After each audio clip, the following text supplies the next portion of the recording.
Hello दोस्तों, तो आज हम बात करने जा रहे हैं यूपीआईडी यानी कि यूनिफाइड पेमेंट इंटरफेस। इसका इस्तेमाल आप सभी ने बहुत बार कर चुके होंगे। तो आज हम उसके बारे में बात नहीं कर रहे कि कैसे इसकी यूपीआई आईडी बनाते हैं। हम डायरेक्ट बात करेंगे इसकी टेक्निकल बातों की कि इसके अंदर पेमेंट किस तरीके से होता है। तो पेमेंट समझने से पहले दो तीन इसकी टर्मिनोलॉजीज हैं जो आपको समझ लेनी चाहिए। पहली टर्मिनोलॉजीज है पीएसपी। पीएसपी यानी कि payment service provider. Payment service provider को आप तरीके से मान सकते हैं जैसे कि आपका गूगल पे हुआ, पेटीएम हुआ, जो कि आपको एक इंटरफेस प्रोवाइड करते हैं पेमेंट करने के लिए। ठीक है, अब ये पेमेंट पीएसपी जो होता है पेमेंट सर्विस प्रोवाइडर, ये दो टाइप्स के होते हैं। पहला जो टाइप है वो है पेयर पीएसपी। पेयर पीएसपी का मतलब है अगर मैं अपने फ्रेंड को कुछ मनी सेंड कर रहा हूं तो मनी सेंड करने में मेरा जो पीएसपी होगा यानी कि मैं जिस प्लेटफॉर्म के थ्रू पेमेंट कर रहा हूं उसे मैं कहूंगा पेयर पीएसपी, क्योंकि मैं पे कर रहा हूं। और जो पीएसपी एक्सेप्ट करेगा मेरे रिक्वेस्ट को, मेरे जो मनी है उसे एक्सेप्ट करेगा, उसे हम कहेंगे पे पीएसपी, क्योंकि वो मनी मुझसे ले रहा है। इसके बाद हम बात करते हैं कुछ छोटे से दूसरे टर्मिनोलॉजीज की, यानी कि वीपीए या फिर क्यूआर। अब वीपीए का मतलब क्या होता है? वीपीए का मतलब होता है virtual payment address. Virtual payment address आपका यूपीआई आईडी होती है virtual payment address. Virtual payment address का मतलब ये आपका मतलब ऐसा एड्रेस नहीं है जिस पर आपको मनी भेजना है, या आपके बैंक अकाउंट का तो एड्रेस है नहीं। ये एक एड्रेस ऐसा है जो आपके पीएसपी यानी कि पेमेंट सर्विस प्रोवाइडर ने आपको प्रोवाइड किया है आपके बैंक को जानने के लिए कि आप किस बैंक अकाउंट में पेमेंट करना चाहते हैं। समझ आ गया? इसके बाद हम स्टार्ट करते हैं इसका किस तरीके से जो मनी का फ्लो है, या फिर मैं कहूंगा किस तरीके से रिक्वेस्ट का जो फ्लो है, रिक्वेस्ट किस तरीके से फ्लो करती है इस पूरे सिस्टम में। तो सबसे पहले यूजर से रिक्वेस्ट स्टार्ट होती है। यूजर एक रिक्वेस्ट इनिशिएट करता है। रिक्वेस्ट इनिशिएट का मतलब समझ लीजिए, इस रिक्वेस्ट इनिशिएट में ऐसा नहीं है कि वो पेमेंट करने के लिए पूछ रहा है।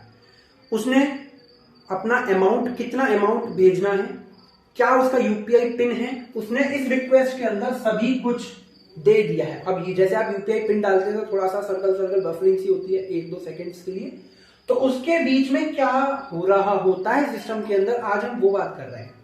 तो बस वो 1-2 सेकंड्स में जो आप सोचते हो ना इतना, तो हाँ भाई इतना सब कुछ आप जो देख रहे हो ये सब कुछ हो चुका होता है 1 से 2 सेकंड्स के अंदर। सबसे पहले जैसे आप रिक्वेस्ट इनिशिएट करते हैं तो आपका जो पेयर पीएसपी होता है, जैसे लाइक गूगल पे या फोन पे कुछ भी, वो एनपीसीआई को एक रिक्वेस्ट सेंड करता है, वही रिक्वेस्ट जो आपने भेजी थी। अब इस रिक्वेस्ट के अंदर एक और चीज होती है, वो होती है वीपीए यानी कि क्यूआर कोड की डिटेल्स। उस क्यूआर कोड या उसकी वीपीए की मतलब इंफॉर्मेशन जिसको हम मनी सेंड करना चाहते हैं। जैसे कि मैं सेंड करना चाहता हूं मेरे फ्रेंड को, तो उसका जो एड्रेस होगा, वर्चुअल पेमेंट एड्रेस होगा, वो इस रिक्वेस्ट के अंदर होगा। अब चेक करने के लिए क्या हमने जो मतलब पेमेंट कर रहे हैं, जो हम पेमेंट कर रहे हैं जिस व्यक्ति को, क्या वो वर्चुअल एड्रेस जो है वो करेक्ट है। उस करेक्ट करने के लिए ये एनपीसीआई इस रिक्वेस्ट को फॉरवर्ड कर देती है। इसी रिक्वेस्ट को यहीं से इस रिक्वेस्ट को फॉरवर्ड कर देती है पे पीएसपी के लिए। अब पे पीएसपी इस रिक्वेस्ट को चेक करती है कि क्या बिल्कुल सही मनी ट्रांजेक्शन, मतलब सही एड्रेस है। सही एड्रेस है तो ये एड्रेस को रिजॉल्व करके दोबारा से एनपीसीआई को जो रिक्वेस्ट होती है वो अप्रूव करके दे देती है कि हाँ भाई एड्रेस करेक्ट है। अब यहां से एनपीसीआई यूपीआई सर्वर के साथ कनेक्ट होता है। अब ये यूपीआई सर्वर इस एड्रेस को ले लेता है और इस एड्रेस के साथ और क्या होता है, यूपीआई पिन भी होती है और मनी कितना सेंड करना है ये भी होता है। तो इसके बाद यहां से मनी जाता है, ये जो रिक्वेस्ट है ये जाती है रिमीटर बैंक। अब ये रिमीटर बैंक क्या है? रिमीटर बैंक को आप मान लीजिए मेरा अकाउंट, मैं जिस अकाउंट से मनी को डेबिट करना चाहता हूं, मैं जिस अकाउंट से मनी को डेबिट कर रहा हूं वो है रिमीटर बैंक, और जिस अकाउंट में मेरे को पहुंचाना है मनी वो है बेनिफिशियरी बैंक। ठीक है, बेनिफिशियरी बैंक वही बैंक है जिसके अंदर मेरे को क्रेडिट करना है। अब ये जो यूपीआई सर्वर है इस एड्रेस के साथ इस बैंक के रिमीटर बैंक के पास एक रिक्वेस्ट भेजता है जिसमें लिखा रहता है debit account and response back to the UPI. ठीक है, डेबिट अकाउंट्स की इंफॉर्मेशन भेजता है। तो ये जो रिमीटर बैंक है इस रिक्वेस्ट को जज करता है, क्या जितना अमाउंट भरा गया, क्या ये सफिशिएंट अमाउंट इतना है या नहीं है बैंक के अंदर। अगर अकाउंट के अंदर नहीं होगा तो वापस रिक्वेस्ट को डिनाई करके भाई इनसफिशिएंट बैलेंस जो आपके में आता है वो वाला रिस्पॉन्स इस गूगल पे या जो पेयर PSP होती है उसको सेंड कर देता है और मनी ट्रांसफर नहीं होता। और दूसरी चीज चेक करता है आपका यूपीआई पिन। अगर यूपीआई पिन करेक्ट है तो ही वेरीफाइड होगा कि यूजर भी करेक्ट है। अगर यूपीआई पिन गलत है तो इनवैलिड यूपीआई लिखा हुआ आपके में एरर आ जाता है।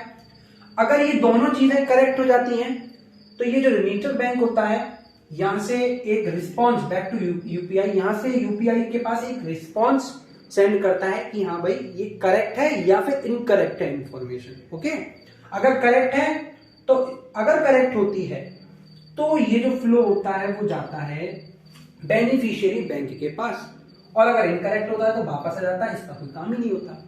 ठीक है, अगर ये करेक्ट होती है इंफॉर्मेशन सारी तो ये बेनिफिशियरी बैंक के पास क्रेडिट के लिए एक रिक्वेस्ट भेजता है कि हाँ भाई मैं क्रेडिट कर दूं। अगर क्रेडिट के लिए बेनिफिशियरी बैंक एक्सेप्ट कर देता है तो यहां से एनपीसीआई की निगरानी में एक तरीके से वो एक, ये मान लीजिए कि एक ऐसा प्लेटफॉर्म है जो कि चेक कर रहा है कि क्या मनी का फ्लो करेक्ट हो रहा है या नहीं हो रहा। अगर मनी का फ्लो करेक्ट हो रहा होता है और सब कुछ करेक्ट होता है तो एनपीसीआई की निगरानी में ये बेनिफिशियरी बैंक यहां से क्या कर देता है, इसको मनी मिल जाता है बेनिफिशियरी बैंक को, और ये पूरा पेमेंट गेटवे खत्म हो जाता है। अब इतने पूरे प्रोसेस में आपने एक चीज जरूर देखी होगी कि इन दोनों का काम, पेयर PSP और पेई PSP का काम सिर्फ रिक्वेस्ट जनरेट करना और रिक्वेस्ट को अप्रूव करना, यानी कि इसका काम तो सिर्फ एड्रेस को अप्रूव करना है। इन दोनों का काम कोई भी मनी से रिलेटेड था ही नहीं। इनके पास मनी आ ही नहीं रहा है ना, इनके पास तो मनी का कोई आ ही नहीं रहा। आप यहां पे देख रहे हो, यहां से तो रिक्वेस्ट गई कि कितना मनी जाना है, क्या मनी गया? नहीं गया। मनी तो यहां से गया, इसी का यूपीआई सर्वर से मनी गया एनपीसीआई के पास, रिमीटर बैंक ने मनी सेंड किया और यहां से बेनिफिशियरी, इन दोनों सिस्टम के अंदर तो मनी गया ही नहीं। तो यानी कि थर्ड पार्टी ऐप के पास तो मनी रहा ही नहीं, भले ही वो 1 सेकंड के लिए भी बात कर रहा हूं मैं, अगर इतनी देर के लिए भी मनी नहीं रहा तो ये काफी सेफ हो जाता है कि सब कुछ थर्ड पार्टी ऐप का काम किसी भी तरीके के फ्रॉड का नहीं रह पाता यहाँ पे, और डायरेक्टली जो मनी ट्रांसफर होता है वो गवर्नमेंट नॉन प्रॉफिटेबल ऑर्गेनाइजेशन की निगरानी में डायरेक्टली एक बैंक से दूसरे बैंक में हो जाता है।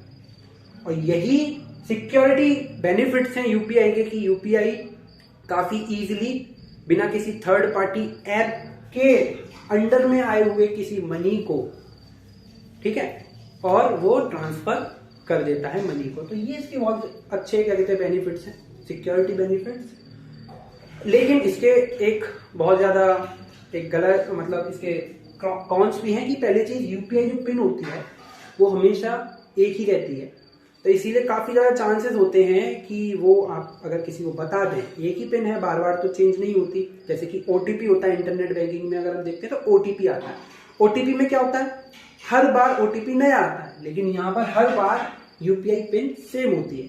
तो इसका एक कॉन्स ये भी है कि यूपीआई पिन एक ही है, बार बार चेंज नहीं हो रही। अगर किसी को मालूम चल जाता है यूपीआई पिन और आपका